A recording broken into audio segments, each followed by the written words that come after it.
Welcome to the 5G podcast. We're glad you're here. We hope you enjoy our conversation about God, guns, games, goals, and gastronomy. Now sit back, relax, and enjoy this week's episode. I have not sat down all day today. Don't you have your own office? I was setting it for the Christmas party, Oh, which is tomorrow. Gotcha. And I got wrangled into helping for that. That's fair. Makes So sense. that's what I did all day from 5 a.m. Well, that's not true. I did sit down in the morning. I lied. We had a work in progress meeting this morning. Ah, okay. I did a bit of both. And then at 8:45 until 2 or 1:45. I had to take a tour down in the sub-mains of one of the factories and then take a quiz on a new system that we're installing. It's a pain, our techs hate it. It's a corrosive liquid tote collection. Corrosive liquid tote collection. Yeah. So you're collecting corrosive liquid in moving totes? In totes, and then moving the tote and moving those totes out and replacing them instead of just having like a tank and then just offload to a tanker with pumps like you normally do. So the techs hate it. They're like, Hey man, your stock price has gone down. You can't afford tankers anymore. apparently they wanted to install some new tools in the fab, and so they're like, hey, you guys want to deal with 68% sulfuric acid? No, sorry, 68% phosphoric. It's like 98% sulfuric, and then some nitric acid as well. Like there's some nasty stuff. And they're like, yeah, just put it in these totes and then carry it around, and maybe we reuse some of it. Or maybe we try to sell it to get. I feel like you guys should just like dig a pit and just dump stuff into a pit. Well, you see, they conveniently put my team, the wastewater team, right next to the environmental health and safety team in the office. So we can't, we can't plan on anything and get away with it. They'll get mad at us. Years ago, I don't know if you can see this right there. Yeah, a little bruise. It's not a bruise. I think it's a piece of copper coming out of my skin. Oh, a couple of years ago. You ingested copper. No, I got hit by a piece of spalding off a ricochet of a bullet. Yeah. So it's either copper, lead, or steel. Yeah, fun. And it bled like crap. And there was something that got embedded and I just couldn't dig it out. And I was like, whatever.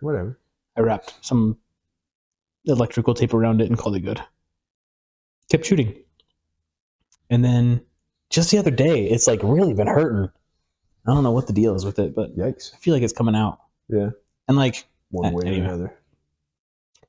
Anyway, I know it's not steel because I put a magnet over it, and there's no like tug or anything like that. So the copper, I guess. Yeah, it could be lead or copper. It's probably copper, is my guess. Weird. But, yeah. Anyway, shall we start? Yeah, I'm already recording, so I also got a card of the week, but we can do a twofer. Yeah. A twofer. Los I'll have to find one again. Oh, did you want to talk about Caladesh Avishnar or whatever it's called? Sure, yeah, that is. Avishnar, is that the new one? Avishkar. Do you have dick? Do you wear dick? Yeah, that's what it is. Yeah, it's do you wear. That's right. Yeah. Okay. See, there's plenty.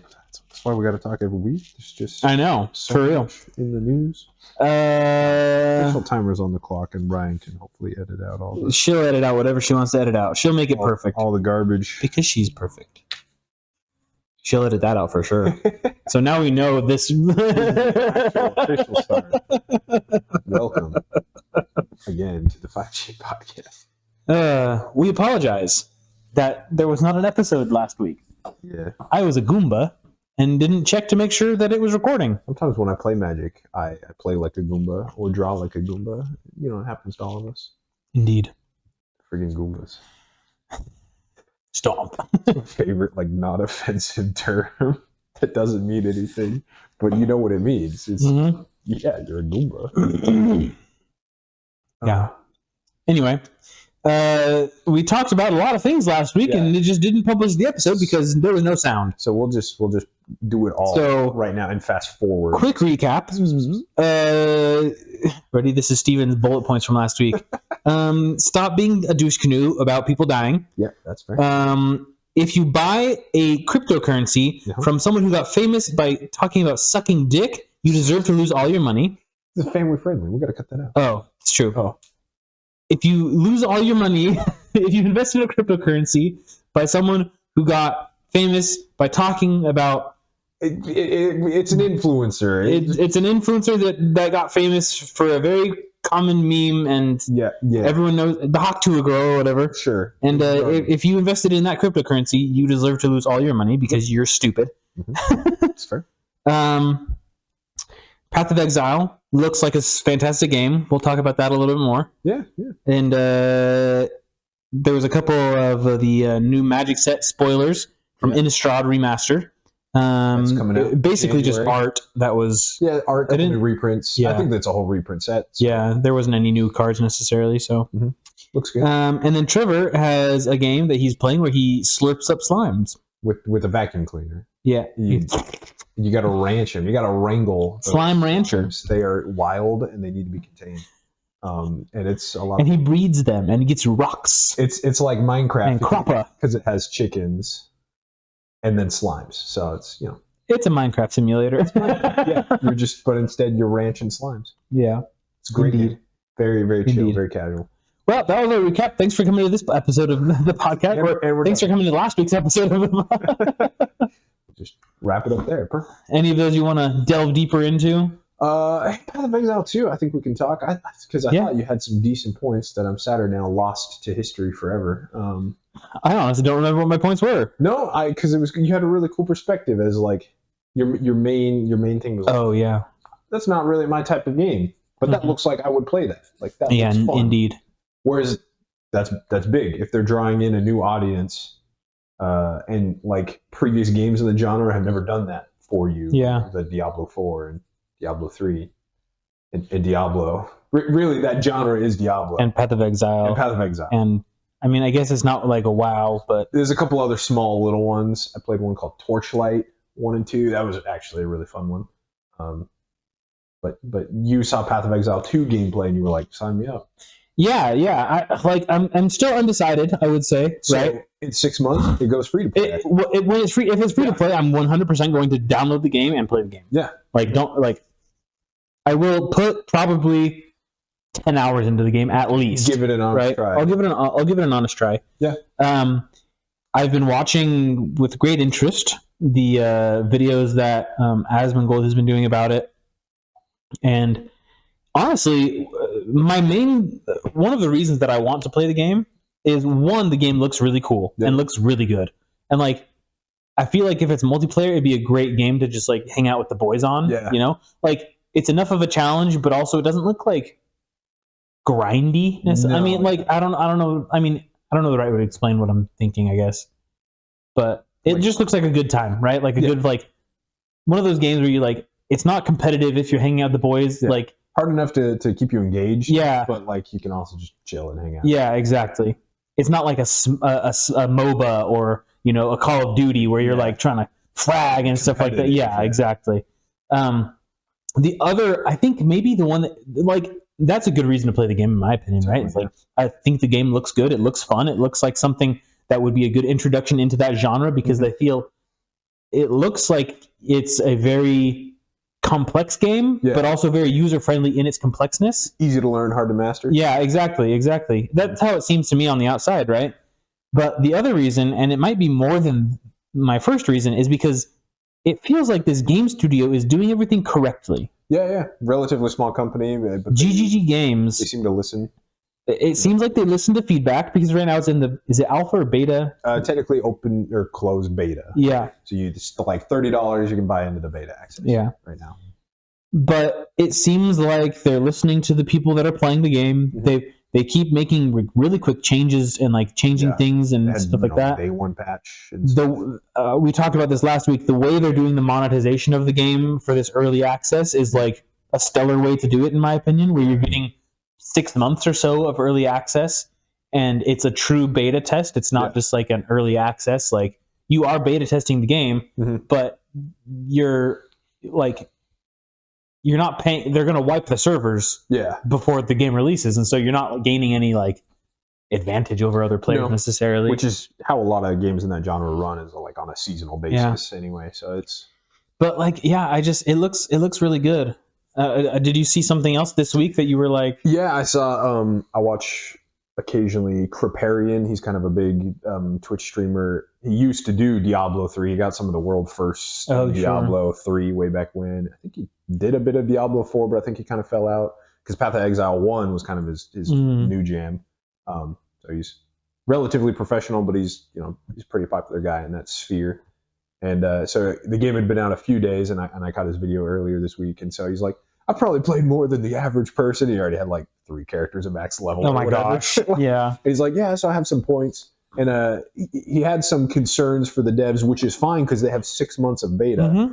But he was like, the end game is lacking a little bit because it not that it was grindy per se, but that it was like boring until it was like way too hard. Oh, sure. For the end game. He was like, Act 2 of the like main campaign was like the hardest part of the game because it was like a randomness. There was too much randomness in terms of like how you level up, I guess, is just drops from enemies to get like to level up your skills. Yeah. And so by the end game, he's got all the max leveled all the skills, so he's fine. But like in Act 2, I guess he said it was like, if I just get unlucky, you can't really put a build together if you don't have the right skills. Yeah.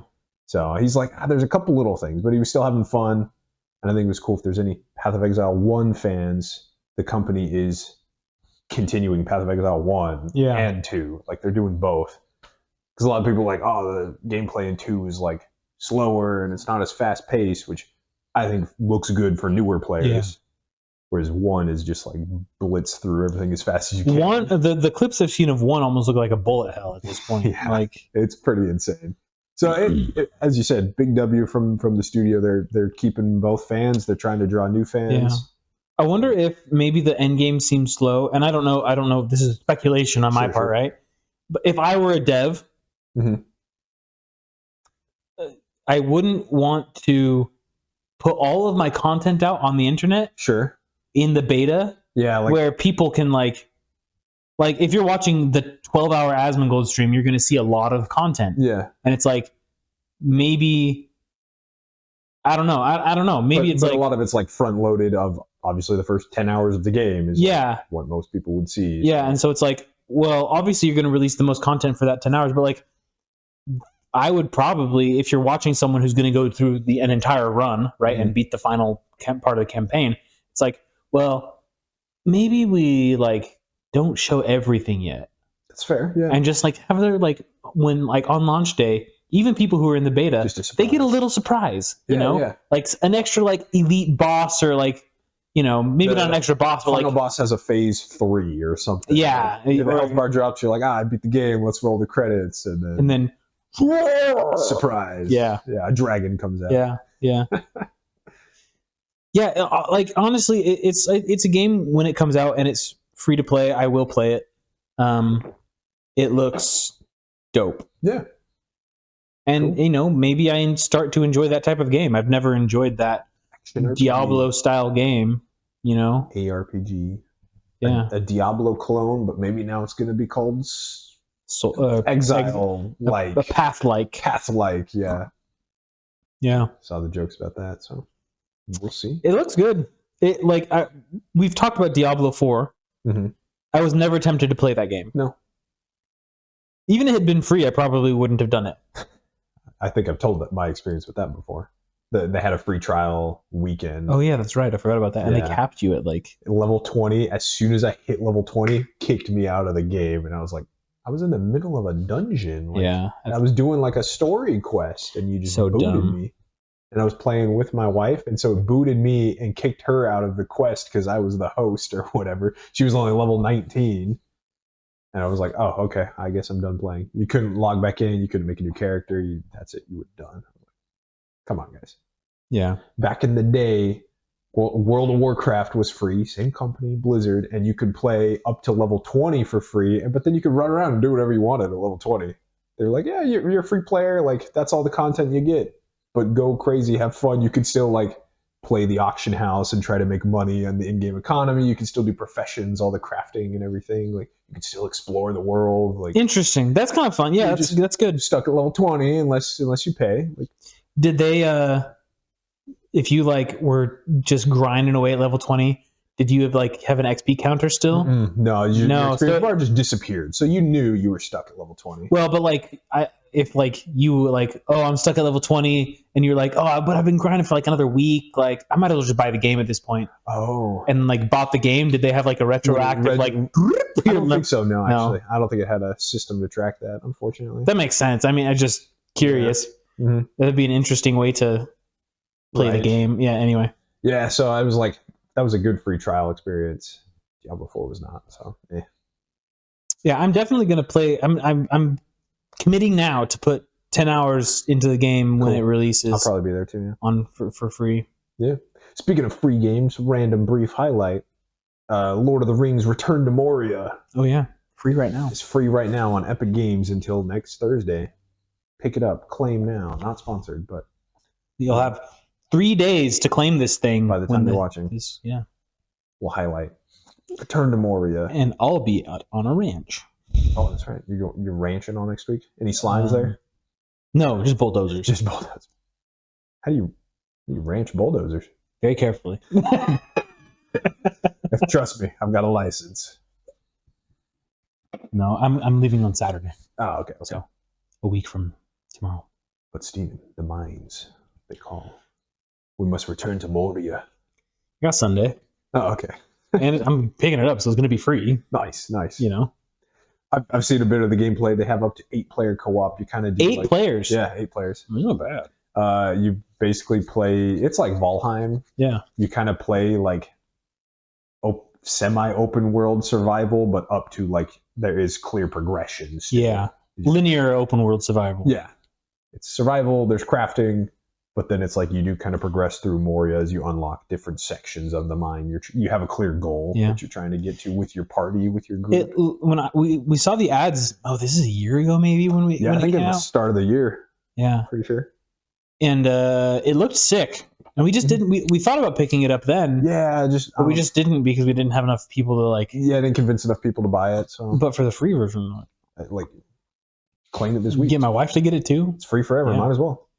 Yep. It does have the cross-platform of consoles, so yeah. Embrace your inner dwarf. In mine. I am a dwarf and I'm digging a hole. Diggy, diggy hole. We're rich.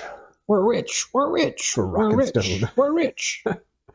I have something to say about. Say it. What was I going to say? Oh, companies that are doing the right thing. What was I going to say about that? Yeah. We were talking about it, and that's one of the reasons I was going to play Path of Exile 2, and then you said free game because Path of Exile 2 is free. Oh, Larian Studios. Larian Studios, there you go. Good. You want to segue into this? Like studio. Yeah. So the Game Awards, which maybe we'll talk about after, but we want to highlight this first. Larian Studios made Baldur's Gate 3, which won Game of the Year last year, 2023. They were not nominated this year, unfortunately, although they did win like best community support or whatever. Good for them. Cool. But the head developer Sven something, forgive me. Sven Vinke, I don't know, he's Polish or wherever the company's from. I don't know how to Swedish, something. I don't know. I'm guessing with a name like Sven. Eastern European. We're northern. Northeastern. Next to Mother Russia. Around there. He came out because he was the one that they picked to like announce this year's Game of the Year, which is kind of cool. But he had like a little speech before he announced the winner, so that was kind of fun, and that's been floating around the internet.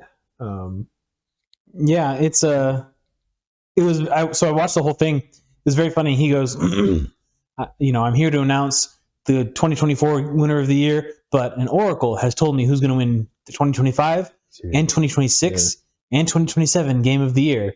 And everyone was like, what? And then he goes on like this little spiel about, what makes a good game studio. And basically he was saying, Yeah, the best game studios are game studios that want to make a game that they want to play. They want to play. And don't care about profit and prioritize their employees. And something that's never been done before. That's unique. Yeah, and something that was like some not done before. That's right. And I was like, that's genius. Yeah. But like, yes, but like everyone should know that. But obviously they don't because they're still making these stupid games. And they are focused on the money. Is probably the biggest point. And that was what he said. It was like, well, they're focused on the money, and one thing that he said was very cool. And I'm like a hardcore capitalist, right? Mm-hmm. Like, I am pro business 100%. People should make money for the effort they put in. Well, and as much as they can, right? But how do I say this? There's always a give and take with it, right? Mm-hmm. And are you prioritizing long-term profits or short-term profits? Sure, yeah. And as they say, you're just looking at the bottom line. Yeah, kind of a short-term way of thinking about it. And you can look at too long of a horizon. Like it is possible to overestimate your ability to like. It's like, oh, well, I've started this business, and in 35 years, I'll be a billionaire. It's like, okay, well, how about we get to $1,000 in revenue first? You know, exactly. Like there is obviously that problem, but for a game studio that has at least financial backing of some sort, you know, you should have a longevity mindset. You know, it shouldn't be quarter by quarter of the year. It should be, you know, at least a 2-year time window, in my opinion. Yeah, that's fair. For a video game, right? For other companies, might have 5 or 1 depending or, you know, whatever. Industry, yeah, exactly. Development cycle. But the CEO or whatever of Larian Studios basically said that same thing, where it was, you know, if you prioritize making a game that you want to play and that other people want to play, and you prioritize your people, the profit will follow, and you don't even need to worry about it. Yeah. This is coming from the CEO of the company, right? It's not like... And they've made millions of dollars. Millions. They probably have gotten close to $1 billion at this point. It was so successful. Yeah. So, like, you know... And the whole... You know, obviously it wasn't like... I think a lot of people are kind of blowing it out of proportion. Like, oh, man, the games industry, they're going to hate him for this. I'm like, I don't think he was rude by any means. He did it very well. Yeah. He did it very, very well. He did it, and people were laughing and clapping in the speech. Sure. And I think part of that is because he also included that people aspect and not just like, make a good game, stop being stupid. You know, he included the aspect of like, you need to take care of the employees and the people who make the game as well. I think it was... just the fact that he was doing it at all was kind of the like subtle middle finger to the games industry as a whole, but it wasn't overt. And it was nice because last year, I think we covered it in our last year's episode about the Game Awards, when they won, he got up to like give a speech. And after like 30 seconds or whatever, the cameras from people in the audience showed the other screen that was like flashing up on screen. They were telling him to like sit down, to like wrap it up, like, hey, get off the stage. And so today, or yesterday, even though he was just announcing the winner, he gave like a 3.5. Yeah, I think it was 3 minutes. Yeah, which is like, he's like, they gave me the time now. I'm gonna take that time back or whatever. Yeah. It was a good speech. And I think it rang true. You know, like, and we've said this exact same thing. What we've been saying. I mean, since we started this stupid podcast. Yeah. Well, yeah. Since we started this podcast. Yes. Like we've said something very, very similar, where it's like, you can put as much messaging as you want in your game, but it doesn't mean it's going to sell. Yeah. It's like, you have to make a game that people want to play. And most of the time that means that there's no messaging in it, whatever your message is. Yeah. Right. It's like, because it's something that anyone could take and absorb, like, and enjoy. Just like, common ground. We were talking about games like that have totally flopped, that had like their peak was like 250 players on Steam, right? Concord or Avowed, or is it Avowed? Avowed's coming out. There was another one. The Star Wars Outlaws. No, not more than that though. It was another. It was similar to Concord. It was anyway, one of those. It flopped. And then at the time we compared the Hitler dating simulation video game, some random like dude, and it looks like it was like made with paper mache, like it's like, and there was like way more people concurrently, like not like peak players ever, but like playing it right at the moment that like on a random this brand new quote unquote AAA game came out.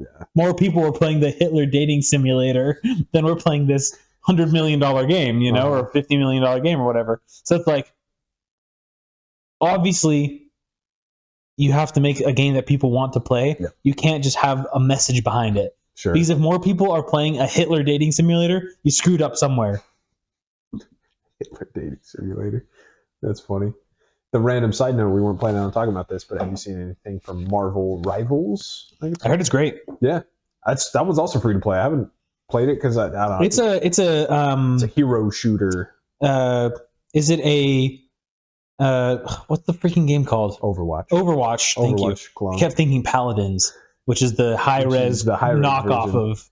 Yeah, once Overwatch came out, everyone was doing hero shooters. So yeah, so it is an Overwatch-esque game. Yeah. So I haven't played it personally, just because my days of competitive gaming are past. Yeah, I heard it's great, and apparently like everyone's thrilled with the art style and things like that. Yeah, it looks cool. Like there's hot girls and hot guys and everything, you know that you want out of a hero shooter. Marvel Comics, it's like they got that backing and they did it well. So yeah, good for them. It was a Japanese studio that did it, was it not? I don't recall actually. I thought I saw that it was a Japanese studio. I could be wrong. Yeah, I know it dropped for free. They've got millions of players already. It's doing really well. There's like some minor gameplay complaints, but like easy fixes. Yeah, nothing too egregious. Of like, okay, probably need to rebalance a little bit. Some of the maybe some of the movement. That's one thing that's interesting is I always feel bad for devs when they have a live service game that is competitive, trying to balance weapons, or abilities, or anything like that. There's like 30 something Marvel characters already in this game. Like that's a lot.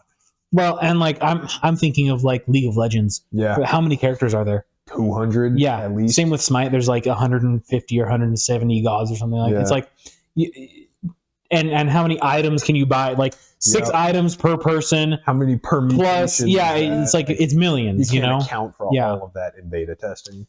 And so it's like and then you tweak one thing, and then it like either really screws up something else, and it's like, oh well, now this thing sucks really bad. That was unintended. Or now you tweak it the same way, and it's something is like crazy good now. So it's like, what are we doing here? Mm-hmm. And so I feel like that type of thing for like understandable. It's for sure in the first especially because how many beta testers did you have, right? It's like for like big games like that. Like I didn't hear about a Marvel Rivals beta test at all, or like a early access, and so it must have been like an internal, pretty small, like invite only thing. So it's like you had maybe 200 people play the game for what, 3 months?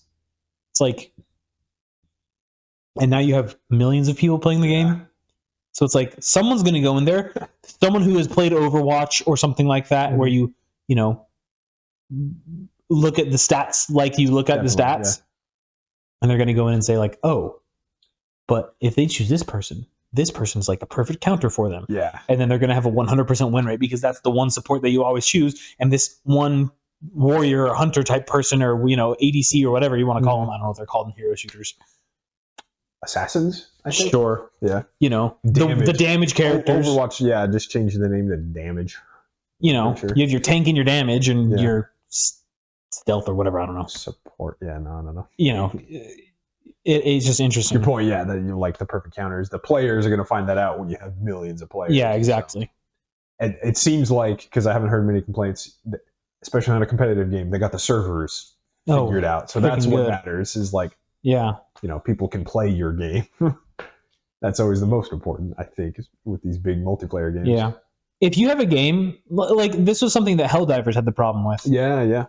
And kudos to them. The reason that they didn't have the servers or the servers were crashing, wasn't because the servers were bad servers, because they just didn't have the server space. They didn't buy enough. They didn't know. Which like is a good problem for them to have, right? But like, And they eventually fixed that, obviously, right? And I think it's still one of the most popular games people are playing right now. Yeah, they just dropped like a big new content update yesterday with the game. During the Game of the Year awards. Yeah, they announced it. So it's doing good. Yeah, and speaking of Helldivers 2, I believe it won Best action game. I think Best so. shooter. Yeah, actually, I did take some pictures of the winners. Let me pull that up. I know it won something that.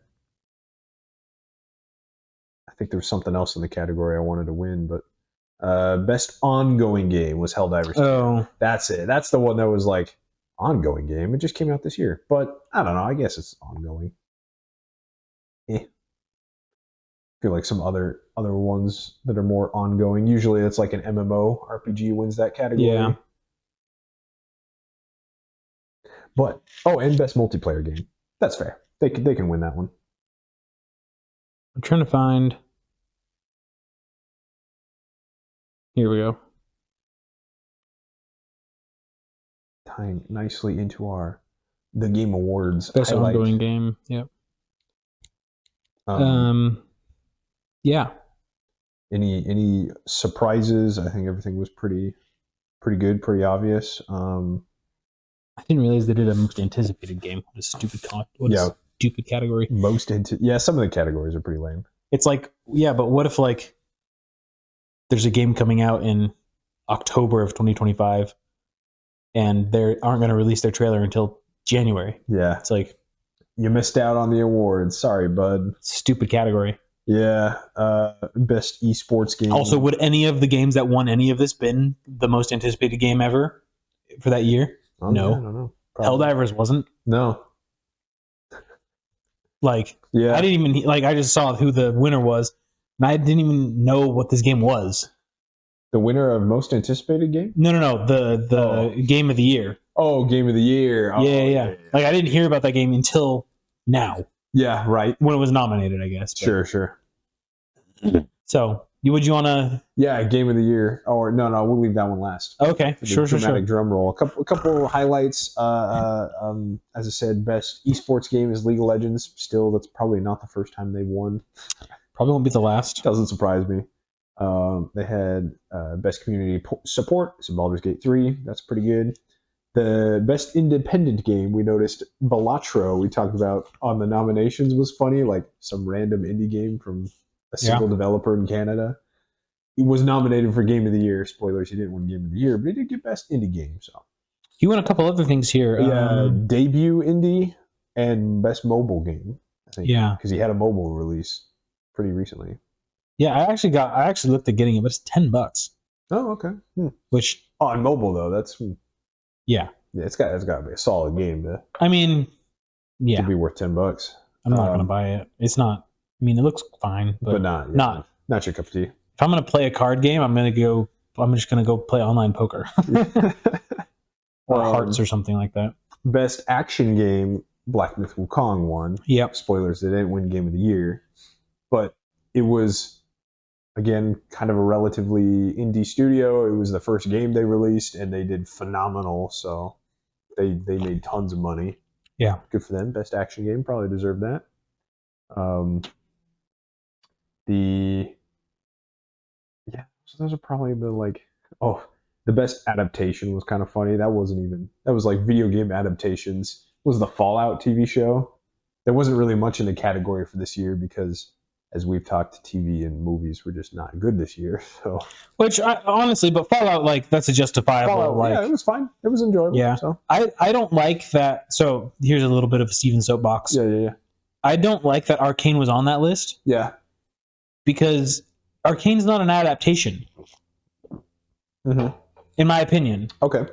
Like it was just an original story in the universe of a game. Is that? Yeah. So okay. Like in my. And this is, again, a Steven soapbox. I could be 100% wrong. He's just going off the rails. But, like, the Fallout show... I guess the Fallout show is kind of the same thing, though. Because it was... disqualifying both. Steven has to think about this now. Okay. Because I was thinking... Rescinds your hot take. Well, just like... I don't know. The Fallout and Knuckles and Tomb Raider... all seem like like you kind of know those stories, and so like if I said, "Hey, Fallout is making a TV show," you kind of think like, "Oh, well, I know what that TV show is. Okay. It's an action show with power armor and people shooting each other." Yeah, in an apocalypse. Right, in a post-apocalyptic world. Yeah. Right? It's like, you know that. If I say, "Hey, there's a Lara Croft or a Tomb Raider video game too, or adaptation," you think, "Oh, well, that's just a pseudo spy action movie with a just gonna raid some tombs." Yeah, right. Bad guys. Yeah. Exactly. It's like, "Oh, there's a Knuckles adaptation." It's like, well, Knuckles is the foil to Sonic, so like, it's gonna go fast. Yeah, right. It's like, okay. And then there's Yakuza Like a Dragon, which is like, oh, well, this is a gangster show. Yeah, right. It's what it's supposed to be. Well, but continue. You know what I mean, right? Yeah. So like, you think of all those, and then you say, "Oh, they're making a League of Legends TV show," and you go, "What?" So they're gonna run. They're gonna run down through the lane at each other, and like, what is it going to be like a fight towers and yeah, exactly. It's like, what does that even mean? Yeah. Right. Okay. And so like you don't I don't know. Maybe this is just wrong, and that might be. But it just doesn't feel like it's an adaptation to a video game. Okay. It feels like it's like calling Star Wars an adaptation of a Star Wars game. Sure. Right? I think I see what you're saying, yeah. Where it's like, or like, it's like, League of Legends didn't have a story at all. There's not a story to, like, there's lore. There's lore. And stories in the universe of League of Legends, but the game itself feels like a subset of that, right? The game itself is not the building block of the lore. The lore builds the game. Yeah. Right? Whereas like in Fallout, the lore and the game are tied together. They are the same. Yeah. And so like if I put, here's a better way to say it. League of Legends is doing an adaptation. Okay, what does that mean? Smite is doing an adaptation. Okay, what does that mean? Right? Yeah. It's like there's 175 different characters. Are you going to do a story about all of them? Like, what is the? Whereas, like in, are you just doing generic? Yeah, Egyptian. It feels like there's so much. It's like, well, the video game itself isn't really the building block of the universe. Yeah. It's there's a universe, and there happens to be a game that you play inside of it. No, that's a fair point. Yeah, because thinking about like, to your point that you kind of made pause. Fallout was like an original story in the Fallout universe, but the Yakuza show, in theory, was just the story of the first game. Yeah, it was perfectly adapted. Here's a better way to say it. Here's another to put a cap on it. The Fallout TV show could not exist without Fallout. Okay. The Knuckles TV show could not exist without Knuckles. Yeah, that would be weird. The Yakuza TV show could be a different gangster TV show, but you couldn't have the same characters. Yeah, right? The same thing. The Arcane TV show could exist without League of Legends. Yeah, okay, I gotcha. That's actually a very fair point. It could exist on its own, a standalone. And honestly, it does extremely well. You don't need to know anything about League of Legends. Yeah. I know nothing about League of Legends. And you enjoy the show. And the show is probably my top favorite show ever. Coming to you soon. We'll do a full I need to finish it. Breakdown and summary because I do have points. I got a list, but anyway, that's spoilers or cliffhanger. A good list? Not a good list. It's a list. Oh no. Yeah. Didn't like the finale, huh? I did not. Where are you at? Just finished episode 6, I think. Okay, so you do have those last 3 episodes, yeah? That last. I might have accidentally got better. Ooh. Yeah. Points. There's a list. Anyway. All right. Anyway. Good point, though. I like it, though. That makes a lot of sense. So, anyway, it just doesn't feel like an adaptation. It's just like Arcane should just win, like, best animated TV show ever of the year. Of all time. So, at the Game Awards, there wasn't a category for that. Yeah. It's just adaptation. But no, yeah. That's fair. Anyway. I mean, it doesn't bother me that it was on there. Like, it was really none of these bother me because it's just a bunch of like random judges who work at the company that hosts the Game Awards deciding all this anyway. So it's just whoever paid them the most money. That's my crazy Trevor conspiracy theory. But like they've said that the all of the votes are like no, that's not true because Netflix is doing Arcane and Netflix has gazillions of dollars. Well, Amazon was doing Fallout and Amazon. That's a very good point. Yeah, I forgot who won. They competed. I forgot who won. Yeah, I have a gazillion and $2. yeah, that's fair. So You make a very good point, sir. I rescind my statement. the company, I think they're called the Game Awards, who, long story short, have taken over from what used to be E3. Anyway, because E3 is no longer the big Game Awards thing every year. But they said for all of the categories, all the votes is like 90% are judges, 10% players' choice of like the weighted votes. So they did at least announce that ahead of time. I don't know who their judges are, but basically it's like don't get your panties in a twist over the Game Award. Do you think that like the people who are judging it, obviously the players have played the games, right? Mm-hmm. But do you think the people who are like, oh, these are the nominations, now everyone go blitz through all of these Go games? play every game, yeah. No, like zero chance, It's right? judges. It's a company. It's just like corporate people who are just like, Man, this one looks good. yeah, oh yes. They're just, Transgenders. they're sitting around in their like corporate break room sipping coffee, like, yeah. So what did you guys think of Balatro? I'm like, oh yes, I thought it was quite great. I think it should be up for best indie game upcoming of the year and best mobile game. Yes, and then the one coworker is like, they didn't give me Balatro, and I'm not paying $10 for that, so Screw them. yeah, I'm not voting for them. Like, Yeah. so it's just, it's cool to see who wins awards, but really, how much does it matter? I don't know, but it's fun to talk about. The Player's Choice Award is supposed to be 100% the people, and Black Myth Wukong won that one. Yeah. But that could just be a numbers bias. There's a lot of Chinese people who play the game. But Game of the Year should take into account numbers of players. Probably. And so probably. Or the ability to compel your players to vote for you, Speaking of game awards being stupid, or award shows in general being stupid. Award shows in general, yeah. Coulter Wall. Yeah. Country artist. Country singer. Fantastic music. He recently did a little bit of an interview, and he was talking about how he was invited to go be like, at one of these award shows. And he goes, No. He's like, and he said, I responded saying, I cannot tell you how much it would please me to not be there. To know it's happening, and I'm not there. And he's funny. like, I don't want to be going to your circle jerk and sitting around in a tuxedo for 8 hours, just clapping at people I don't even know. I'd rather be doing anything else. That's fair. Pretty honest. Yeah. Yeah. Fair enough. That's fitting. That's fun. At least the Game Awards, they kept you entertained with new video game trailers in between, which we'll get to after. Indeed. Some fun new games announced. But Game of the Year, we've kept you waiting all long enough. If you haven't Googled it by now, Astrobot. Astrobot or Astro Boy? Astrobot. Not Astro Boy. Astrobot. Yeah. Because Sony, it's Sony's response to Mario. Again, we just said the Game Awards don't matter that much. To its point, Astrobot does look like a fun game. I heard good things. I didn't hear anything bad about it to those who played it, but it's like a PlayStation 5 exclusive. In fact, I didn't hear anything about it either.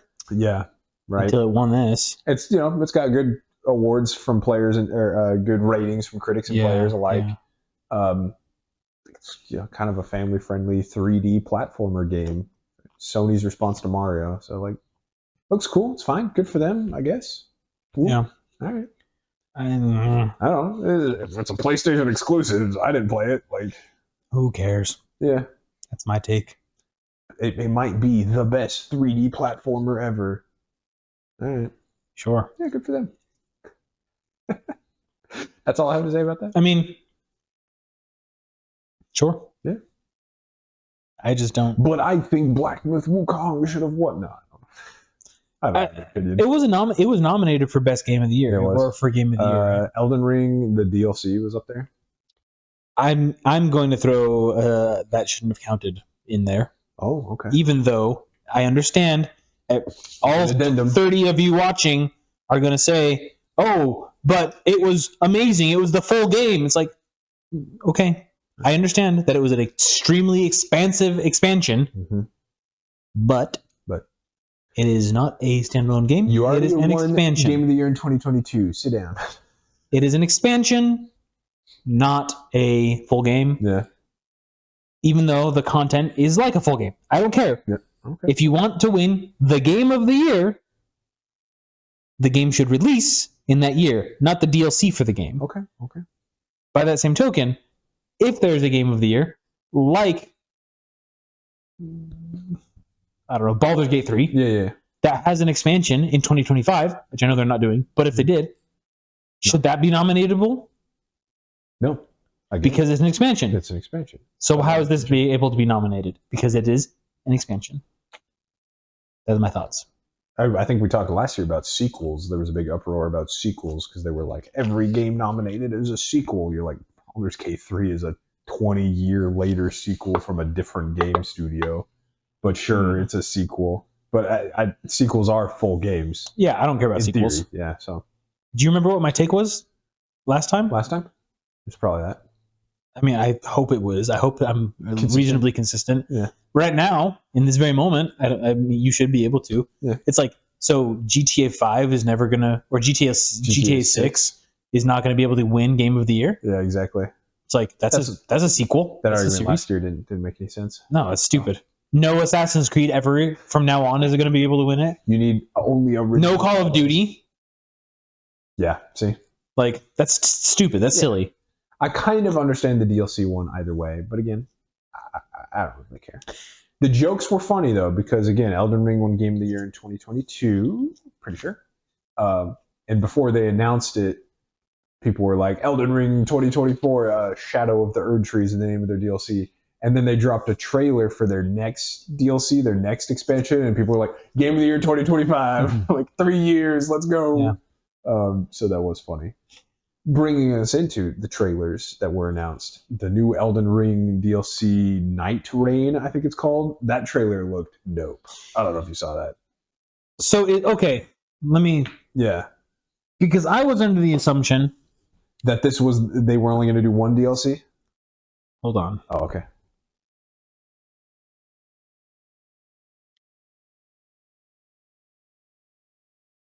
Night Rain is what you said? Night Rain, pretty sure. Like rain, like the reign of a king. Okay, so we were both right about this. Okay. It is not a DLC. So it's a standalone. It's a standalone. Okay, all right. Does that count? Sure. Okay, but it has the Elden Ring, Night Rain. Yeah, Call of Duty. All right. Black Ops 3. No, because I mean, it'll probably Call be of like Duty Modern the Warfare. Same world. You know, like how Zelda did, the last Zelda games? Yeah, that's fine. Okay, all right. No, I'm fine. I'm fine. I don't care if it's it's same world. It's its own base game. Yeah. Right. Yeah. Yeah, that's fun. That's interesting. If I can... So... If you can buy it and play it. Standalone. If I don't have... If the game came out, I bought the game and played the game, and then I can use that same character that I was playing to play the new aspects of that game, like the DLC on Elden Ring. Okay. That is not a new game. Okay. This one, I have to go in and create a new character. Oh, I've got a counter for you coming up. Okay, go. Mass Effect. The Mass Effect series lets you port over your characters from game to game. Mass Effect 1, 2, 3. It was pretty sick. Because it would carry over your choices from the previous games as well. It was a very interesting choice-based Yeah, that doesn't seem... I mean... there was no argument back then about Yeah. those being full games. Like, they were each full and complete games, but... I mean, I would still, like, but you still have to take an action. Like, if I wanted to, I could go into this new Elden Ring and say, I chose these on the last one, so I'm going to do the exact same thing. Yeah. It's like, I could do that. And anyone could hop into the middle of the Mass Effect series as well. If they weren't DLCs. I started with number 2 and then 3, and then I ended up going back and playing 1. So in my opinion, if you have to actively create a new character, sure, right, in some sort of way, and you can't play your old character in that same game, then it qualifies. It's a full game. I mean, if it's not called a DLC, and you have to download a new game, it's got its own page on Steam. Exactly, right. That's funny. The Elden Ring 2, then, I guess I didn't really realize that's what it was. Looks insane. Yeah, it looks sick.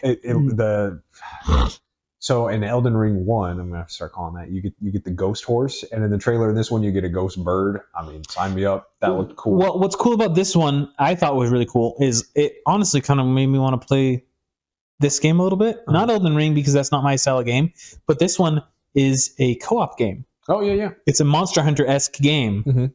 You can have up to 3 players playing on it. I did not realize that, yeah. Yeah. That's what the original, I don't know, I guess the Dark Souls games kind of had multiplayer. It was semi-broken, and Elden Ring kind of had multiplayer, but it was pretty broken. I didn't realize Elden Ring had any multiplayer at all. It was basically just for like the boss fights. You could just summon friends to help you out with the boss fights. Yeah. And that's what a lot of the Dark Souls, but the Dark Souls games were less open world, so you could summon them for just like the dungeon portions up to the boss as well. Yeah. So it's cool that this one is going to have more seamless co-op. It looked sick. Yeah. There was the clip of the fighting the 3-headed wolf. Yeah, that splits into 3 wolves. It was a Cerberus, but then it split into 3. And like one of them just like swings a chain around, like a fiery chain. You're like, ah. The other one's like teleporting. Yeah, it looked sick. It looked sick. And there was like a flying like dragon one. So that's what made me like jaw drop. My wife was here watching it with me for the first time as well. I was like, that's the guy from Dark Souls 3, and I forgot his name and I had to go look it up in the comments. He's called the Nameless King. He's a boss in Dark Souls 3. Oh, that's cool. Like, they said Elden Ring was a totally different universe from Dark Souls 3. What are they doing? What's going on here? Like, that's the guy. And then later in the trailer, I had to look up. I didn't recognize her. It's she's called the Flame Keeper. She's like one of the main NPCs in Dark Souls 3. She's like chilling in the base, and she helps you level up or whatever. And she's in the trailer for the Elden Ring game. Like, what did they do? What are they doing? Like, they're merging the universes, and they're gonna do the story fantastically because they always do. Yeah, one of the great game studios, I think. FromSoft. It's a big. As long as they don't get bought by Sony, which is possible. It's possible, but did we talk about that? I think you mentioned it, but maybe off air. Yeah. Yeah. They're already with some pretty big publishers with Bandai Namco that does a bunch of Japanese games. Yeah, but once you get Big Mama Sony in your pants, get bent over and yes. Okay, so next trailer. There's we had a couple of forequels that I wanted to highlight. Go for it. One I'm more excited for, and one I'm for. I don't actually know which one is which in this situation. I am more excited for The Witcher 4. Okay. Because they had a cinematic trailer. It's supposed to be 2025, but I'm always a little worried when they don't show any gameplay in a trailer. You're probably going to push this back. But it does look cool. It was at least... It reminded me of watching like the first season of the Netflix TV show. Oh. The Witcher, which was good. Don't watch any more of that. Season 2 wasn't bad. It was all right. You could tell it was kind of dipping in quality. For sure. But it was still okay. Yeah, it was bearable. I think season 2 was good. Season 3 not good. No, season 3 was bad. Season 2, I feel like didn't have enough Geralt. Oh, for sure. They started. But I didn't. Season 3 had like no Geralt. Yeah. So, yeah. I didn't mind. Oh, we can talk about that too. Oh yeah. Henry Cavill. Oh, did you see his post? I did see his post. Anyway, we'll get to that. Oh yeah. Big news. No, so The Witcher 4 had a cinematic trailer where it's Ciri, who is assumingly the main protagonist. It's pretty cool because it's forward in time a bit, and she was an awesome character in the Witcher 3 game. You had sequences where you got to play as her throughout the story, and she was like OP. Her sequences were so strong because she's got like Witcher training, so she's good with the sword, but then she also has the sorceress training. Oh, so she's like better at magic than the average Witcher. Yeah. Her segments were always really cool, and then she had weird blood that gave her special magic powers as well, so she could like dash around. She was super mobile in the combat in that game. Ton of fun. So in the trailer they showed off, she's fighting like a big hag monster thing. Looked pretty creepy, but it looked cool. Looked fun. Yeah. Excited to see more. I'm like, I actually didn't know that was coming, but they'll probably just like push it back. Yeah. I was going to say they'll probably, because they said they were kind of like done with Geralt. They'll probably just make him be like the wise old mentor character now. So I'm like, they could do that well. That would be fun. I'd play that. Yeah, it feels like a good progression of the story. Yeah, Ciri was like basically his adopted daughter, so it's cool that she's appears to be like in her 30s something now, and you could have Geralt be the wise mentor. I'm like, that looks cool. That probably will have a good story, I bet. Yeah. I didn't see the trailer for it, but like I saw like a bunch of people online, and there was a bunch of people who were like trying to hate on it.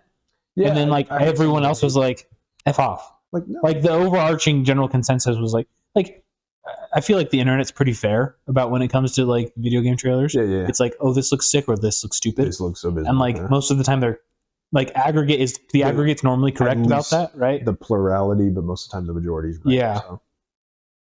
And this time there was like some outspoken people who were like, they just seemed like they wanted to hate. Yeah. Just because that's like the chic thing to do right now is to like hate on stupid video games. But like this video game, like I've seen pictures and like character model looks fine. She doesn't look like she's been leftified. No. She looks fine. She looks the cool. agendified, you know? The message. Triple vaxxed and it looked good. It looked fine. So I'm interested to see. The trailer, the little fight sequence looked fun. Again, it reminded me of the show. It looked cool. The classic Witcher theme of like, you fight monsters and men, but you can't tell which is which. They're like, yeah. Men are monsters because the Witcher universe is terrible and abysmal, and it's like they're constantly stuck in like dark ages. The dark ages of Europe with like all the evil mythology things being true, and so it's like it's just terrible. I feel like the show, not to harp on a dead horse here, that was a malphorism. Harp on a dead horse, anyway. Beat a dead horse. Yeah, but like I just feel like it could have done so much better on the Witcher show as like a series. Unfortunate. Yeah. What's your other four-peat? The four-peat, the forquel. The forquel. Borderlands 4 is they had some gameplay. And a little cinematic, but it was more or less showing off like character designs. There wasn't a whole lot of like story in the trailer or anything, or a whole lot of gameplay. Yeah. I mean, it looks okay. The art kind of honestly looks the same as Borderlands 3. Like they didn't really update too much. So it's probably the same engine. The character designs, most of them look kind of lackluster, and that's kind of like, I don't know. I feel like what they were known for in the past was the cool character design and sort of the wacky, cartoony art style. And they've got the 4 playable characters, right? The Vault Hunters that you always play as, and none of them really kind of caught my eye, at least. So I don't know. There's that. It might be all right. Progressively, the Borderlands games have gotten better in gunplay. The gameplay and the guns have felt better with every game. Oh, was 3 good? The game felt good, yeah. I think you played some of 3, or we played some of 3, maybe. Did we play 3? I thought we played 2. 2. We played 2. I played through 1 with Caleb, and then 2. I think you hopped in. Yes, yeah. You're right. I don't even know. Did we finish 1, or did we just hop into 2 after like? 1 is pretty quick, actually. When you go back, and play we must have. You can knock that one out in like a Saturday. I don't remember. It was a while ago. Yeah. I don't remember. Whereas now the gameplay on 1 is pretty clunky, but by 3 it's really good. It feels really good. But the story just like 3's not the prequel. No, there was the pre-sequel. I don't. Yeah, the which pre-sequel. was not worth playing. I have that one, and 1 and 2. I don't think I have 3 though. Okay, 3 was fine. The joke I've heard is 3 is a good game if you play it with the sound off, so you don't have to listen to any of the characters in that game. That's they're funny. All terrible. That's funny. The antagonists are the absolute worst. You hate every time they're blabbing at you. You just want to mute them. But if you're just going through and playing the gameplay, it's fine. So maybe number 4 will be really fun, but I'm expecting it to continue that trend down. Well, based off of the movie, yeah, I will say, surely you are more money than the movie. No, sorry. I think they have to. Yeah, because anything above 0 is better than more than the movie. Don't go negative. You were correct. You said when the movie came out that this is trying to hype up the release of number 4. The next game, yeah. And obviously you were correct. Because it wasn't announced back then, and now it is. No, unfortunately, everyone has a bad taste in their mouth from it because that movie was abysmal. So and bad. The people who made that movie deserve to be fired. It wasn't even everyone who was funny, cast in that movie needs to take a look in the mirror and say, why was I cast in this movie? Why did I act? Why did I agree to this? Kevin Hart plays a serious soldier guy. Kate Blanchett plays a sexy femme fatale. Don't get me wrong. She's an attractive older lady. Sure. But not a femme fatale attractive older lady roles. Yes. I don't know why her agent made her do that movie. Yes. So Anyway, my gut feeling tells me that the number 4 is going to be full of the agenda, as the Critical Drinker puts it. probably won't be that good, but I don't know. Pick it up on sale when it's free a year after it comes out, or For something. real. I mean, if it's free, I'll probably pick it up and play it until I'm annoyed. But Yeah, and you just turn the sound down and keep playing. You're like, oh, this is kind of fun. yeah. Any other games? Any trailers that you liked? Did I see any other ones that I thought 2025 looks like it could be a good year for gaming. I think we're on the up. I think we're on an upswing. We've been on a big downswing, but I think all of these game studios have read the writing on the wall. I think Honestly, 2026, 2027 are going to be even better because they've seen what 2024 was. Yeah. And they still have enough time to like revise substantial portions. These games didn't have enough time to see the abysmal failures of Ubisoft. Also, we should talk about that. Did you see that? I don't think so. Ubisoft made news this week again. Ubisoft made news. Oh, yeah. Okay. We should talk about that. We're adding to the list. Yeah. Anyway, I think 2026, 2027 are going to be really good for games. Positive outlook. Yeah, I think 2025 is looking okay too. Like I'm not mad about anything that's coming out, right? I will probably play a couple of them. Like I said, PoE 2 coming out, and honestly, that one looks like I would say, even after not having played it, like out of any of the ones that I know are coming out in 2025, I think for me that would get my vote for Game of the Year right now. Sure. If I had to vote for most anticipated game. Yeah. And I'm sure GTA 6 is going to be great. Sure.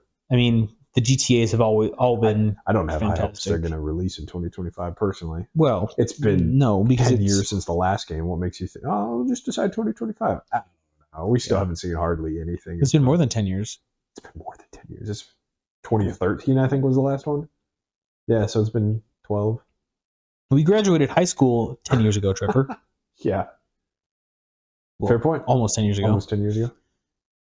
9.5 years ago. Mm-hmm. I don't think there's any other games that I was like... Big trailers. No, not really. Everyone was talking about Half-Life 3. It's never coming. Forget about it. Yeah, I saw that and I was just like, whatever, I don't care about Half-Life. Whatever. Steve, we've been waiting 20 years for that game. It's never coming. Forget about it. No. Move on. No. No, I think... Yeah. Let me bring up Ubisoft real quick. Ubisoft, yeah. And then we can jump into Henry Cavill. Henry Cavill. Gorgeous man. Man Crush Monday. Indeed. Man crush every day on him. When does he get his own Wolverine movie? Come on, make it happen.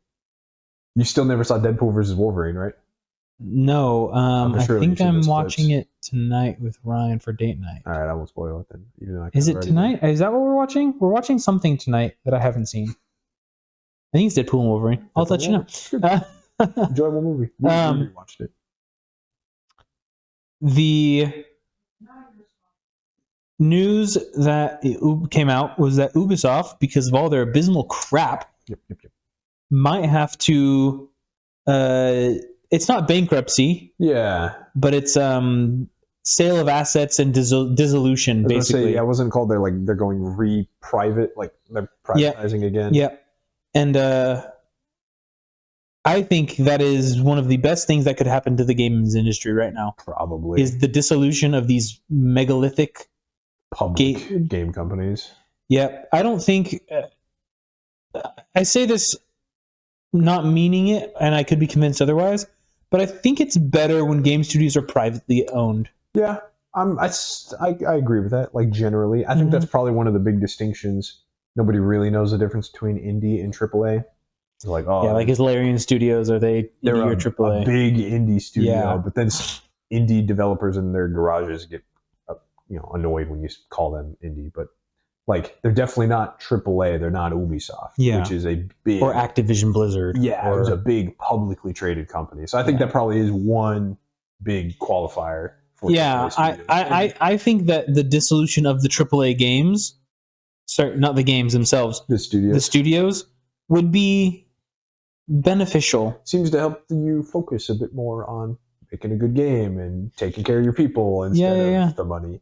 Yeah, and when politics of both types get involved in video games, meaning legitimate policy politics, left and right leaning, whatever. Because when there's money involved, that's that, but also just business politics, right? Oh yeah, trying to make deals behind closed doors and things like that. Which I'm not saying doesn't happen in private held companies, but it happens more in publicly held companies because quarter by quarter they're having to show profits. Yep, the investors are involved. Yeah.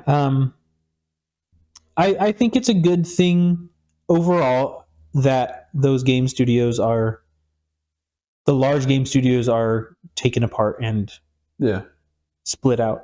Yeah, who knows? A few years down the line, Ubisoft could turn a new page, turn a new leaf. I would love to see and we've talked about this, and we've talked about doing this, opening a firm that basically becomes another AAA studio, but without the studio aspect, right? Yeah. Where it's basically just like hey, we have money, we want to invest money. Yeah, the angel investor. The angel investor type thing. Studios. And then either, do it as a loan where it gets paid off, or as an investment where, you take ownership or whatever the thing is. I think that there is room for public investment into video game companies. Sure. I don't think that the best way to do that is through a AAA publishing company like Ubisoft or Activision Blizzard. Yeah. Right? I would love for the markets to take an active part in investing in video games. Yeah. I think it's a great thing. I think we're very nascent on esports as a thing. Yeah, we saw that with COVID. A lot of people started. Sure. I had a coworker who's never played Counter-Strike in his life. During COVID.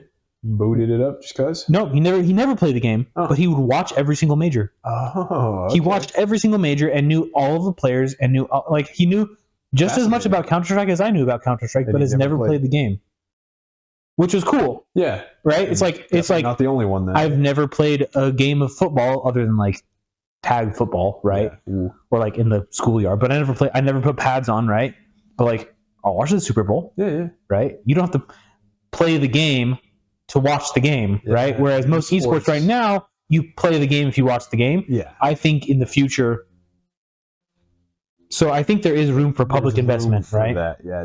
I think we're very early. We'll see what happens with it, but I think there's plenty of room for investment funds to invest in a non-controlling way into game studios where you just have nerds who just go out and look for game studios and say money. Well, yeah, basically. Yeah. It's like, hey, I'm going to hire whoever to go out, and every year your job is to go to an indie studio and say, what game are you making? Show it to me. Or what's your idea? And what do you need? If it's good. If it's like, oh, this seems reasonable, it'd be cool. How can we help? Just for, as you said, nerds, something with a love of the game and not a love of the money. And I think for me that would be like one of my dream jobs. Yeah. Because you are business minded. I'm business minded. And I feel like I'm fair when it comes to judging games. For example, we've talked about PoE. Yeah. We've talked about these other games like Elden Ring. Elden Ring is not a game I will ever pick up. Yeah. It's not my style of game. But I look at it and I go, that is a gorgeous game. That is a great game. Right? Black Myth Wukong. I'm never going to play that, but I have nothing but praise for it. Yeah. Sure. And like, if you had showed me like a trailer of it, I probably would have said like, that will be a reasonably successful game. That looks cool. I would not have guessed that it was going to be nominated for Game of the Year, maybe. Yeah. Because I'm not premonition, right? But like, you show me a little bit of that game, and I said, if the rest of that game looks like that, then yeah, that's reasonable for it to be successful. So you'd be confident in like, yeah, if you had the capabilities to like give them money, like put some money behind it and help smaller companies. There are games that I would have missed out on, like Balatro. Yeah, apparently. If that guy had come to me and said like, hey, I want to do this, I would have been like, I mean, how much are you wanting? Like, anyway. Yeah, I gotcha. So I think that there's room for investment companies to come in and in a non-publisher way. Mm-hmm. Just help with the business side of things. Just to fund it. Because we've talked about this before as well. Nerds are great. Not businessmen. No. And this happens in multiple industries. Yeah. It's not just video games, and it's not just like card shops and things like that. The firearm space is very similar because you have gun guys who are like, oh, I have an idea for a gun, and then they go and they design this gun, and it's like it can be a perfectly fine product, or it can be a piece of trash.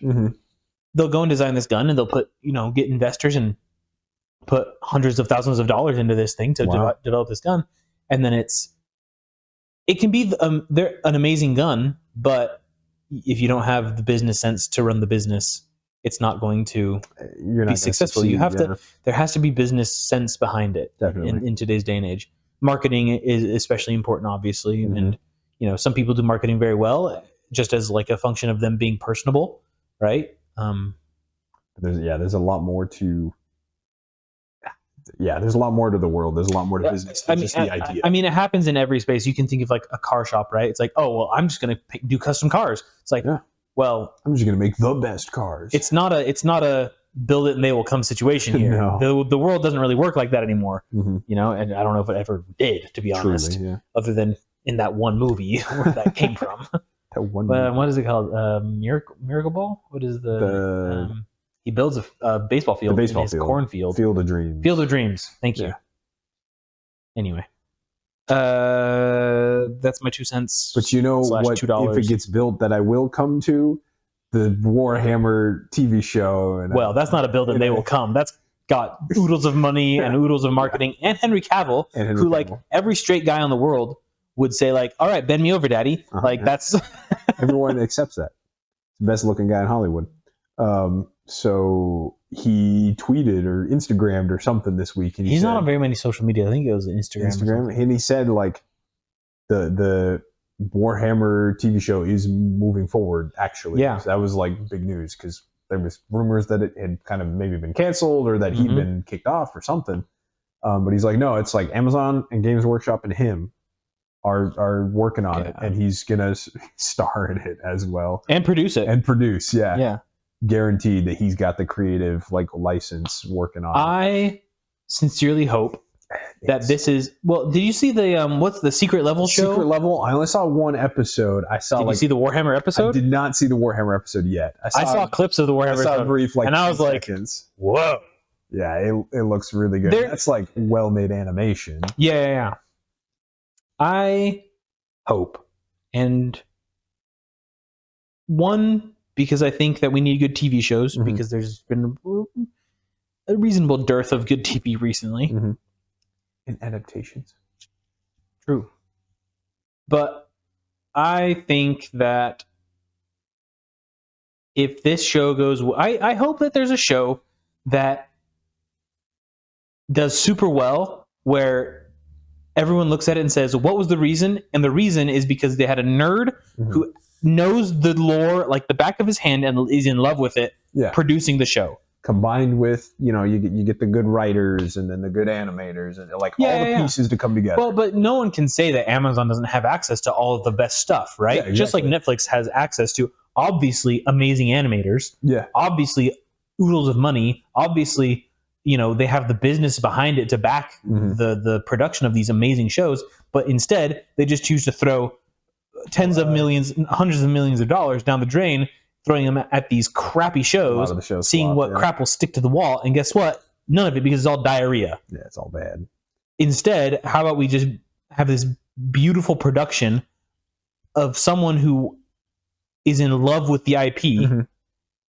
It's like if you or Caleb or Colin or whoever were to make a Halo TV show. Sure, yeah. It's like, guess what? Wouldn't have looked anything like the Halo TV show that existed. Not even close.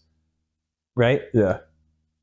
Just like, and if you have all the parts come together, you make it so good, so perfect for like not just the nerds, but you also you have to please the nerds as well. Well, so like if everyone likes it, as we've said before, like, and my dad likes arcade, he knows nothing about League of Legends. Yeah. If they capture that again with something like Warhammer, that'll be so cool. I'll be so excited. I think of the adaptation of the year, Fallout. Sure. Yeah. The girl, Ellie Purnell, Ella Purnell, Yeah. whatever her name is, Mhm. when she got cast or in preparation for casting or something like that, she played through all the Oh, games. that's right. She played the Fallout games. Yeah, I heard that. So like, I mean, that feels like the bare minimum to me. Yeah, that's cool. But like, to good. hear. Like, I'm glad she did that. I'm sure it wasn't a you have to do this thing, but like, people who care enough about the IP to do that type of thing, right? Mhm. Even if because you understand and you want to like appreciate the source material. Yeah. It's like these stupid Star Wars shows that are coming out, and it's like, well, I disagree that the Force is this, so I'm going to rewrite the Force. It's like, okay, well, or the Lord of the Rings, like, yeah, the Rings of Power. Well, the Rings of Power is, yeah. You going to go to the anime one? I don't know. Riders of Rohirrim? No. War of the Rohirrim? Yeah, War of the Rohirrim. Yeah. But it's like some random third tier side act character that was never even named in the book. Wasn't named. Did you see the interview that came out? No, I don't think so. It was. I heard like some reviewers have seen it. But have they? I think one of the stupid things. One of the writers came out and said, like, we're giving a voice to a character who wasn't given enough by the original author. It's like, yeah, because she was a side character. It's like, oh yeah, the pastry chef from the third town that Geralt visited now has his own TV show. Sure, yeah. It's like, okay, but he's a pastry chef from a random village. Who gives a rip? If you don't have any appreciation for the source material, this is what happens. Yeah, exactly. It's like that. They were a side character because the author deemed them to be a side character. What makes you think that they it's like more? Well, there wasn't enough women in the show. Have you ever heard of Galadriel? That was the complaint about The Hobbit. And they're like, Hobbit, it's just a big sausage fest. You're like, yeah, because it was like a bedtime adventure story to his kids. So it was just a bunch of dwarves doing funny dwarf things. It wasn't really designed to have females. Sorry. Yeah. And then the Hobbit movies introduced more, and you have to adapt. There's some changes you got to make. I get that, but like similar argument of like the author wrote it a specific way intentionally. So I don't know if I'm gonna see this new one. I was kind of intrigued at the start, but then again, some critics have seen it and they're like, Yeah, that's what I've. It might be okay, but I don't know if I'd spend money on it. I'm not gonna spend money on it. Yeah. There's no way. I'd rather go see Nosferatu or whatever it's called. I don't know. It's like a vampire movie. Nosferatu? Yeah, that one. The vampire? Yeah. Oh, okay. I heard anything coming out. Yeah. It's Bill Skarsgård. Oh, okay. Yeah. Yeah. Apparently, it looks super good. Sure. It looks scary, which I'm not a super huge fan of scary movies, but Ryan is, and it looks interesting enough for me to go. So we'll see. All right. Anyway, I think it comes out this weekend. Next weekend. Something like that. Good Christmas movie. Yeah. Anyway. What else we got, Trevor? What are we at? We're at an hour and 20 right now. That's a lie. We're at an hour and 10. Yeah, I got 4 minutes on my clock. Caladesh, we could talk about that. Caladesh, briefly, our magic news. Avishkar. Tying into no, Caladesh. It is Caladesh. It's Caladesh. So, Wizards of the Coast. Stupid. They are. Speaking of companies that need to be split out from the parent company. It's so funny to me that they are like, you know what? We didn't make any headlines this week. You know what we need to do? You know what? We weren't retarded for once in our lives. We need to change that. We don't have any spoiler season going on. There's no cards. There's no controversy. No one hates us yet. No one hates us this week. We got to make headlines. So let's do the thing we're going to make everyone hate us again. So dumb. For their next standard set, we're going back to Caladesh. In the magic, it's its own unique magic IP, its own magic plane, its universe. Caladesh, loosely based off of India. Loosely, just like how Innistrad is loosely based off of Eastern Europe because it has real werewolves and vampires. Not saying Eastern Europe has real werewolves and vampires, but like Dracula is from Eastern Europe, yes. Right? So again, Caladesh, loosely inspired by India. By the India-Pakistan region. I'm not saying it's actually India or anything in there is like a true representation of India, but presumably they had cultural coordinators back when they made the set. Caladesh. Wizards of the Coast generally has been known for their storytelling and creating worlds and whatnot. I assume they had that back then to kind of be respectful to the source material. The headline they wanted to make this week is that they have changed the name Caladesh because the I don't know if I'm going to get banned for saying this. The Kala, Kala, if you pronounce it a certain way, it sounds like a slur, or it is a slur in Hindi, right, in the native language. But not like a bad. It's not like the N word in English. It's just like is a word that sometimes refers to darker skinned people in India, a country of dark skinned people. If you say it like I never heard it. I only read it. I think if you say it like Kala or something, and so nobody was pronouncing it Caladesh anyway. So I don't think it really matters at all. They just wanted to make headlines and say, oh, Caladesh might be offensive. Well, Trevor, you see, I'm offended by Innistrad because if you say the last part, trad instead of strad, it means traditional. And guess what? I'm not. That's offensive to me. That is offensive, yeah. That's what this argument is. Yeah, it's like if you maybe pronounce this a weird way, it could maybe be offensive to some in a people. Language that doesn't exist in the world that you are saying it doesn't exist in. Yeah, exactly. It's Caladesh. It's a fantasy world. It's all steampunky. Nothing about it is India. You know, you could say it's India inspired. But they came out and they said, we got some new cultural coordinators since we're going back to Caladesh in the next set. And they said that Kala is a racial slur or something. Again, I don't even know if I'm pronouncing that right. But so they've changed the name to Avishkar. Avishkar. Which their cultural coordinators. Which, I'm going to be honest, if we're talking about like name, like Caladesh, you could tell me that was a Swedish word. Okay, yeah. Or a Polish word. Or a Russian word. Caladesh. Or a South American dialect word. Oh, okay. Or an Inuit word.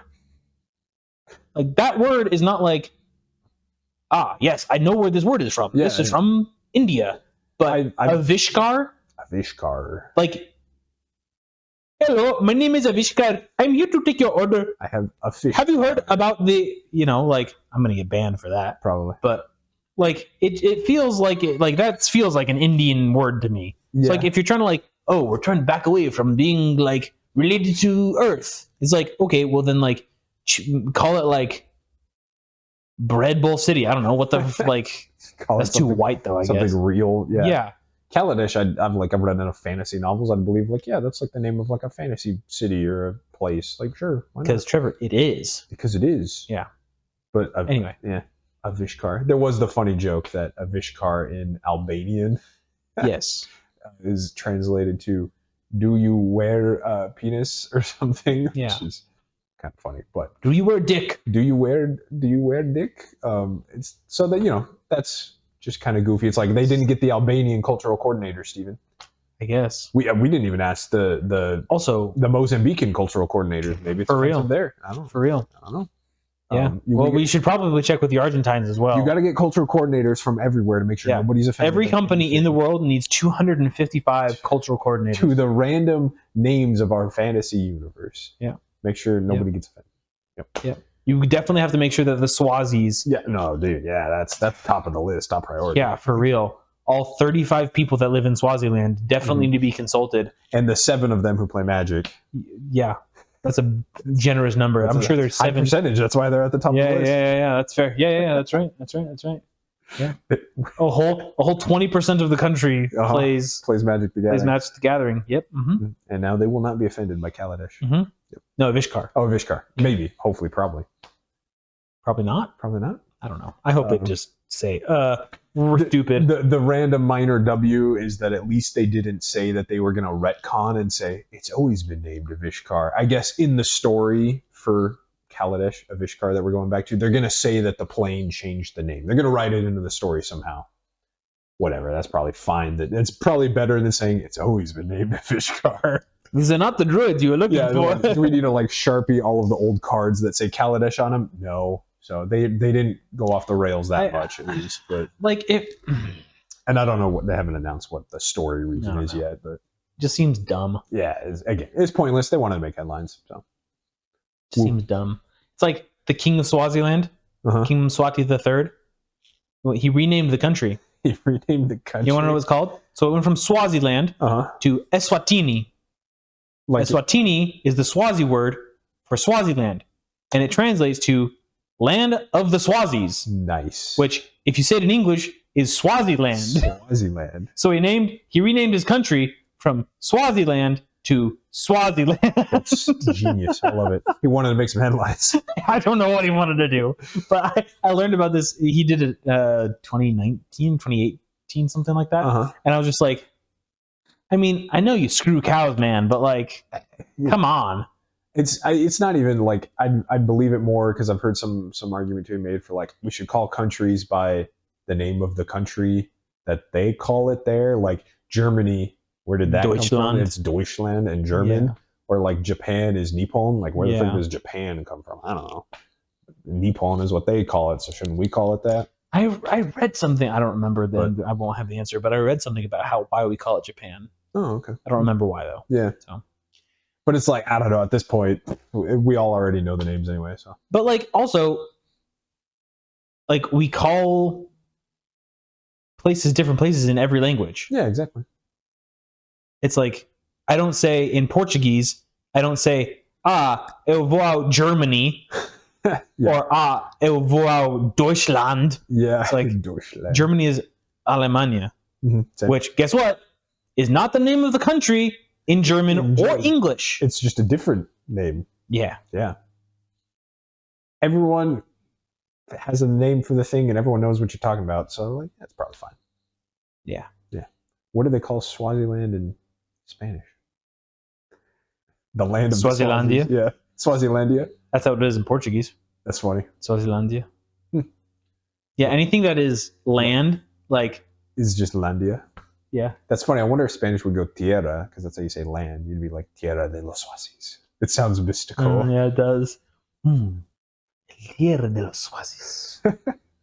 Yo voy a buscar el tierra de los Swazis. We're going on a journey. Yeah. De los Swazis. Yeah. Yeah, I don't know. I'm trying to think of like other like...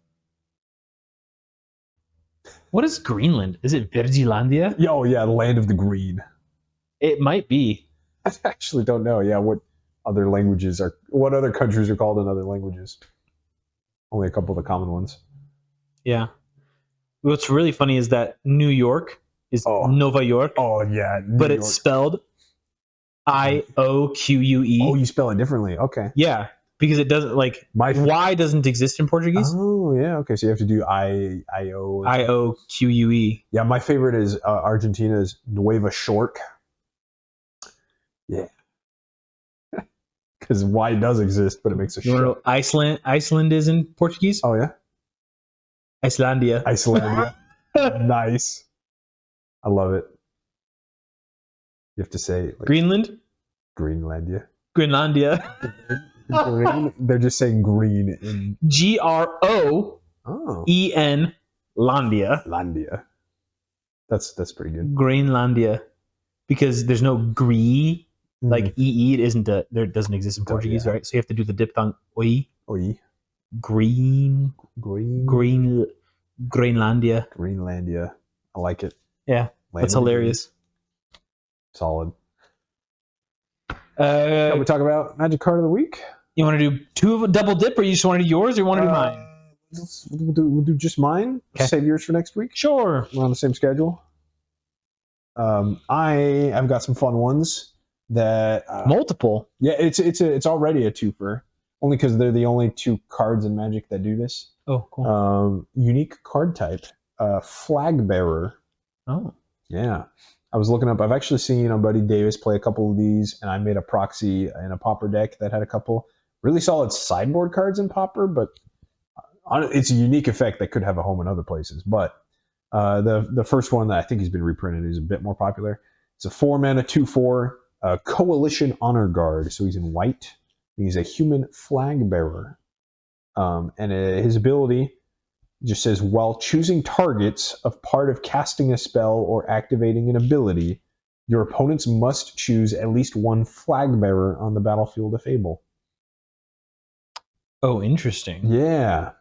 So it kind of gets rid of lightning bolts. Exactly. Because this guy's a 2/4. That's but why also equipping artifacts. Anything that's a legal target. That's why it says if able. Oh. So you can only by rules equip equipments to your own creatures, but auras can go on any creature. So this Oh. guy would steal your opponent's auras. Yeah. Any targeted removal? Any as targeted well? removal, this guy is literally a magnet for it. Just lightning rod for all of the targeted For spells. lightning bolts. For lightning bolts. So that's why shocks. he's popular, because he's 4 mana 2/4. I like, you won't survive anything, but there's a 2 mana 1/1 that has the same effect. Just you have to target him. He's called the standard bearer, but he is a human flag bearer type. 2 mana 1/1. 2 mana 1/1 or a 4 mana 2/4 is what you get. 4 mana 2/4 is not too bad in general either. Yeah. So like maybe in Commander you care more about just like the one shot of just like, this guy's gonna soak up the next random spell. Yeah. Maybe I steal something good, or at least I negate the next removal. Yeah. Whereas in Pauper, there's lightning bolts, so you want the guy with the 4 health. Yeah. So I thought that was fun. It was a cool, unique thing to highlight. That guy against any of like the Voltron decks would suck. Yeah. Well, I mean, it'd be good if you're playing him, right? Yeah, because you steal their auras until you kill the guy. You are playing a standard bearer in your deck, and then you can choose your own standard bearer. You can choose your own standard bearer, yes. Interesting. Fascinating. Even if they make it so you can't target your other guy or something. It's cool. It's cool rules thing. Like you have to pick them as a target, if anyone. That is very cool. Coalition, very cool. Honor Guard, or just a flag bearer creature type. Give them a look. Very cool. They're both commons. Yep, both commons, both white creatures. So very nice. Very nice. Alrighty. Well, we're successful in our sound capturing ability this time, Trevor. Hopefully, the public will hear all of our hot takes, our voices. Good episode, I think. Thanks for coming to the 5G podcast. Thank you for watching this week's episode of the 5G podcast. Make sure to like, comment, and subscribe to see more. And we'll see you next time. Thanks.